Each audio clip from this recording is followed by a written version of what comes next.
नमस्कार मित्रांनो. आज आपला टॉपिक आहे Anglo Mysore war. Anglo Mysore war 4 हे वॉर झाले. अँग्लो मैसूर वॉर इंग्रज हैदर अली आणि इंग्रज आणि टिपू सुलतानच्या दरम्यान. जबरदस्त आहे. पॉलिटिक्स कशी फिरते हे यावरून आपल्याला समजणार आहे. आणि टॅलेंटपेक्षा कधीकधी राजनीतिक आणि पॉलिटिकल माइंड कसं कमी पडते हे यावरून थोडं आपल्याला शिकायला भेटणार आहे. जास्त एक्सप्लेन तर नाही करू शकत यूट्यूबवर जसं आपण क्लासमध्ये करतो, तरी पण आपण पाहू अँग्लो मैसूर वॉर. पहा, अँग्लो मैसूर वॉर समजून घेण्याच्या अगोदर पहिले आपल्याला एका व्यक्तीला समजून घ्यावं लागते. काय होतं, दक्षिणेकडे भारताच्या दक्षिण टोकाकडे एक साम्राज्य होतं, विजयनगर साम्राज्य. या विजयनगर साम्राज्य आणि बहमनी साम्राज्य या दोघात नाही काय, विजयनगर वर्सेस बहमनी 1565मध्ये या दोघांचं युद्ध झालं आणि विजयनगर साम्राज्याचं पतन होते. जसं दक्षिणेकडे विजयनगर साम्राज्याचं नाही का पतन झालं, तसंच तिथं छोटे मोठे राज्य नाही का स्वतंत्र झाले. त्यापैकी एक मोठं राज्य होतं मैसूर.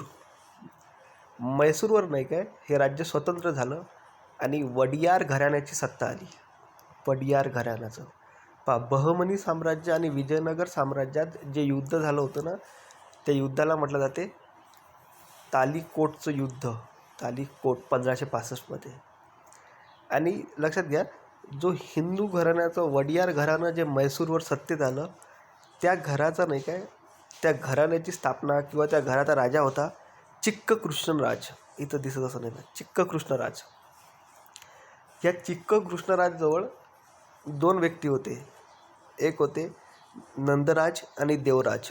नंजराज इथं दिलं आहे. या नंदराजचा पॉवर खूप होता. चिक्क कृष्णराज फक्त गादीवर होता, पण ओरिजिनल पॉवर कोणाजवळ होता? नंजराजजवळ. या नंजराजनं नाही काय, या नंजराजनं एका व्यक्तीला ओळखलं, त्याचं नाव होतं हैदर अली. ठीक आहे. हैदर अली हा अगोदर सैनिक होता.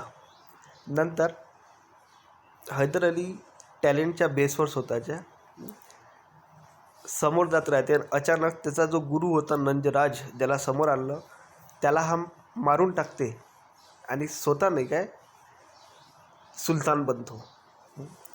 सुलतान बनल्यावर हैदर अली काय करते, हैदर अलीनं डिंडिगलचा हा फौजदार होता. तर यानं 1755मध्ये काय केलं, डिंडिगलमध्ये फ्रान्सच्या मदतीने नाही काय आधुनिक शस्त्राचा कारखाना टाकला. 1755मध्ये डिंडिगलमध्ये फ्रान्सच्या मदतीने आधुनिक शस्त्राचा यानं काय टाकला, कारखाना टाकला. त्यानंतर यानं अनेक छोटे मोठे नाही काय जे राज्य होते ते नाही काय जिंकण्याचा प्रयत्न केला. त्यानंतर यानं साम्राज्य वाढवलं मैसूरचं. पानिपतचं युद्ध झालं. त्याही वेळेस यानं नाही का मराठ्यासोबत शांतता भेटवण्यास नाही काय ट्राय केला. हा त्याच्यात यशस्वी झाला. जबरदस्त ॲग्रेसिव्ह माणूस होता हा आणि पॉलिटिकल माइंड होतं. परंतु दुसऱ्या युद्धादरम्यान, दुसरं अँग्लो मैसूर वॉर दरम्यान याचा कॅन्सरमुळे नाही का मृत्यू होतो 1782मध्ये. ठीक आहे, 1782मध्ये कॅन्सरमुळे याचा मृत्यू झाला. ओके, लक्षात घ्या. दुसरा अँग्लो मैसूर वॉरच्या दरम्यान कोणाची डेथ झाली, तर हैदरची.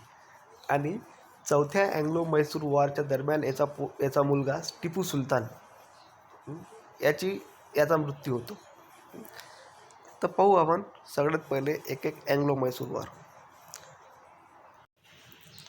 सगळ्यात पहिले आपल्यासमोर आहे अँग्लो मैसूर वॉर. 1 2 3 4 इथे दिसत असेल चार्टमध्ये 1 2 3 4 वॉर. तर पाहू आपण पहिलं Anglo Mysore war. First Anglo Mysore war कधी झालं, तर 1767 1769. त्यानंतर याचं कारण काय होतं, हैदरची महत्त्वाकांक्षा होती की इंग्रजांना दक्षिणेतून आणि भारतातून इंग्रजाची हकालपट्टी करणे. हे एक कारण ठरलं. त्यासाठी इंग्रजांना काय केलं, इंग्रज, निजाम आणि मराठे हे एकत्र आले हैदर विरुद्ध. इंग्रज, मराठे आणि निजाम हे वर्सेस हैदर एक फळी तयार झाली. इंग्रजांना हैदरला टार्गेट करण्याचं ठरवलं. हैदरला एक गोष्ट माहीत होती, या तिघापुढं आपला टिकाव लागत नाही. पण हैदर एक जबरदस्त पॉलिटिकल माइंड होता आणि हैदरनं काय केलं, निजाम आणि मराठ्याला नाही काय आपल्याकडे वळवून घेतलं, कूटनीतीचा वापर केला. निजामाला जमीन देण्याचं आमिष दिलं आणि मराठ्यांना पैसा दिला. आता एक नवीन फळी तयार झाली, हैदर, निजाम, मराठे वर्सेस इंग्रज. म्हणजे आता इंग्रज एकटे पडले. हा जसा गट बनला, इंग्रजांना माहीत होतं हैदर पुढं आता आपला टिकाव लागत नाही. हैदर जोशमध्ये इंग्रजाची जो मेन ठिकाण होता मद्रासपर्यंत जाऊन पोचला. इंग्रजांना ठरवलं याच्यासोबत संधी करायची आणि इंग्रजांना हैदरसोबत एक तह केला, त्याला म्हटलं जाते मद्रासचा तह. आणि या तहानुसार ठरलं, हैदर आणि कंपनी म्हणजे ईस्ट इंडिया कंपनी हे एकमेकाचे जे परत यांना एकमेकाचे जे प्रदेश घेतले आहे ते प्रदेश परत देणे, वापस द्यायचे एकमेकाच्या. त्यानंतर सैनिकांची मुक्तता करणे, त्यानंतर युद्धकैदी जे होते. तिसरं सर्वात महत्त्वाचा एक पॉईंट आहे, जर दुसऱ्यानं जर आक्रमण केलं एकामेकावर तर त्याला मदत करणे. म्हणजे फॉर एक्झाम्पल हैदरवर जर मराठ्यानं आक्रमण केलं तर इंग्रज काय करन, मदत करन. आणि मराठ्यावर जर दुसरं कोणी आक्रमण केलं तर हैदर त्यांना काय करन, मदत करन. अशा प्रकारे मद्रासचा तह, पहिला तह हा झाला. याच्यात हैदर विजयी झाला. लक्षात घ्या, 1757 प्लासीची लढाई जिंकले, 1764 बक्सरची लढाई जिंकले आणि हैदरनं त्यांना हरवलं. म्हणजे हैदर टॅलेंटेड होता, हे तर क्लिअर झालं. त्यानंतर दुसरं अँग्लो मैसूर वॉर होते 1780 ते 1784च्या दरम्यान. हे इंटरेस्टिंग वॉर होतं. द्वितीय अँग्लो मैसूर वॉर झालं 1780 ते 84. यावेळेस तुम्हाला दिसत असेल गव्हर्नर होता वॉरेन हेस्टिंग. आता काय झालं, द्वितीय अँग्लो मैसूर वॉरचं रिझन काय होतं. जसं ठरलं होतं, आताच पाहिलं आपण मद्रासच्या तहामध्ये काय ठरलं होतं की जर एकामेकावर जर कोणी आक्रमण केलं, तिसऱ्या पक्षानं जर आक्रमण केलं तर मदत करणे. तर 1771मध्ये हैदरवर मराठ्यांनी आक्रमण केलं पण इंग्रजांनी त्याला मदत केली नाही. मद्रास तहाचे उल्लंघन केले इंग्रजांना. उलट हैदरनं काय केलं होतं, माहे जे बंदर होतं फ्रेंचाचं, इंग्रजापेक्षा हैदरला फ्रान्स ईस्ट इंडिया कंपनी जी होती ती महत्त्वाची वाटत होती. आणि हे जे माहे बंदर होतं, इथून त्याचं युद्ध सामग्रीचं काम चालत होतं. या बंदराचा तो वापर करत होता हैदर. आणि हे बंदर होतं फ्रान्सच्या ताब्यात. वॉरेन हेस्टिंगला नाही का शंका आली थोडी, कारण फ्रान्सनं काय केलं, तिकडे अमेरिकेचं स्वातंत्र्य युद्ध सुरू होतं. तर फ्रान्सने अमेरिकेत वसाहतींना पाठिंबा जाहीर केला. खूप मोठं लॉजिक लागते. तर वॉरेन हेस्टिंगला शक आला की भारतातून इंग्रजांना हटवण्यासाठी फ्रान्स काय करन, हैदरले मदत करन. तर वॉरेन हेस्टिंगनं काय केलं, माहे बंदरावर कब्जा केला. हे एक रिझन ठरलं. त्याच्यानंतर काय होते, छोट्या मोठ्या घटना, याचे युद्ध सुरू झालं तर 1780मध्ये सगळ्यात पहिले हैदरनं कर्नल बायलीचा पराभव केला. पण 1781मध्ये सर आयरकूट, जो आपण फ्रान्स युद्धाच्या वेळेस पाहिला होता, तो सर आयरकूट या इंग्रज सेनापतींनी काय निजामला हरवलं. निजामला म्हणतो हैदरला हरवलं. जसं हैदरला हरवलं सर आयरकूटनं, तसंच हैदर अजून चिडला आणि हैदरनं अजून आक्रमकपणे वार केला. पण या हैदरची नाही काय 1782मध्ये नाही काय मृत्यू झाला. त्याच्या दरम्यानच, म्हणजे दुसऱ्या अँग्लो मैसूर वॉरच्या दरम्यान हैदरचा मृत्यू झाला. इंग्रजांची जे गैरसमज झाला की आता आपण युद्ध जिंकलो, पण त्याचा मुलगा एक होता टिपू सुलतान, तो हैदरपेक्षाही खतरनाक. टिपू सुलताननं इंग्रजावर असे काही वार केले का इंग्रजाला मजबूर करून टाकलं तह करण्यासाठी. आणि इंग्रजांना मंगलोरचा तह केला, मंगलोरचा तह 1784मध्ये.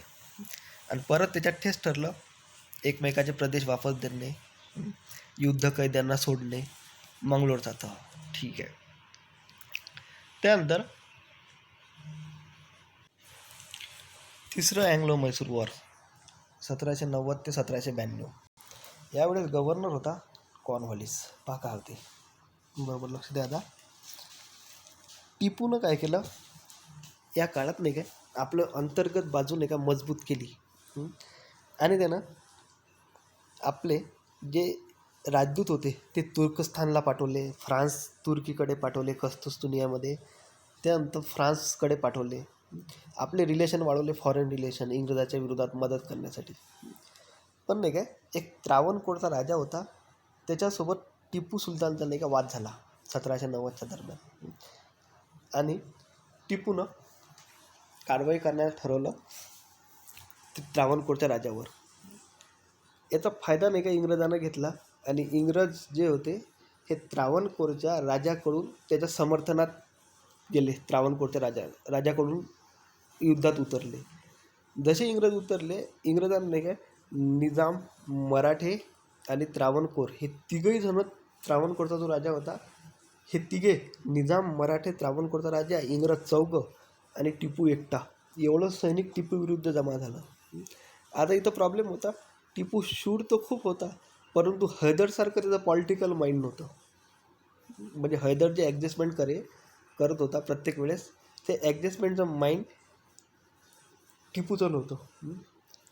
टिपू शूर खूप होता, त्याबद्दल काही प्रॉब्लेम नाही. एवढं सैनिक असूनही 1790मध्ये जेव्हा जनरल मिडो आक्रमण केलं, तर जनरल मिडोने टिपूनं एका झटक्यात हरवलं. नंतर कॉर्नवॉलिस स्वतः नाही काय खूप मोठी फौज घेऊन टिपूवर आक्रमण करते. आता एवढ्या मोठ्या सैनिकामुळं टिपूला माहीत झालं की आता आपलं काही खरं नाही. तर टिपून काय केलं, 1792मध्ये इंग्रजासोबत श्रीरंगपट्टणमचा तह केला. 1792 श्रीरंगपट्टणमचा तह, हे त्याची राजधानी होती. ह्या श्रीरंगपट्टणमचा तह म्हणजे अपमानजनक तह होता. याच्यात नाही काय टिपूला अर्ध राज्य सोडावं लागलं, अर्ध प्रदेश देऊन द्यावा लागला त्याला इंग्रजांना. त्याच्यानंतर टिपू 3.5 कोटी रुपये नुकसान भरपाई द्यायला लागली. त्यानंतर एवढंच नाही तर आपले 2 मुले इंग्रजाकडे ठेवावे लागली. हा प्रश्न विचारते, राज्यसभेला विचारला होता. 2 मुले कोणाकडे ठेवावी लागली? इंग्रजाकडे. श्रीरंगपट्टणमचा तह सगळ्यात इम्पॉर्टंट. आणि कोण होता? कॉर्नवॉलिस. अर्धे राज्य गमवावं लागले, 3.5 कोटी रुपये नुकसान भरपाई द्यायला लागली, आणि 2 मुलं त्यांच्याकडे ठेवायला लागली. तेवढा कॉर्नवॉलिसचं नाही का एक खतरनाक स्टेटमेंट आहे त्यावेळेसचं, we are crippled our enemy without making our friends formidable. म्हणजे आम्ही आमच्या शत्रूला प्रभावीपणे निर्बल केले, पण मित्रांना प्रभावी बनू दिले नाही. आलं लक्षात? म्हणजे आम्ही शत्रूला तर पूर्ण पंगू करून टाकलं, क्रिपल्ड म्हणजे. परंतु आमचे जे मित्र होते, ते ना आम्हाला सोबत होते, त्यालाही आम्ही जास्त मोठं नाही होऊ दिलं. It's a politics, Cornwallis. ठीक आहे, लक्षात घ्या, मी रिपीट करतो. We are crippled our enemy without making our friends formidable. ठीक आहे, फॉर्बिडल्स म्हणजे शक्तिमान आणि क्रिपल्ड म्हणजे एनिमी. त्यानंतर पहा, चौथं आणि निर्णायक युद्ध फायनल 1799मध्ये झालं. इथं कोण होतं हेड? तर इथं हेड होतं लॉर्ड वेलेस्ली, गव्हर्नर. लॉर्ड वेलेस्लीनं काय केलं, इंग्रजावर नाही का आरोप लावला, हैदरवर आरोप लावला वेलेस्लीनं.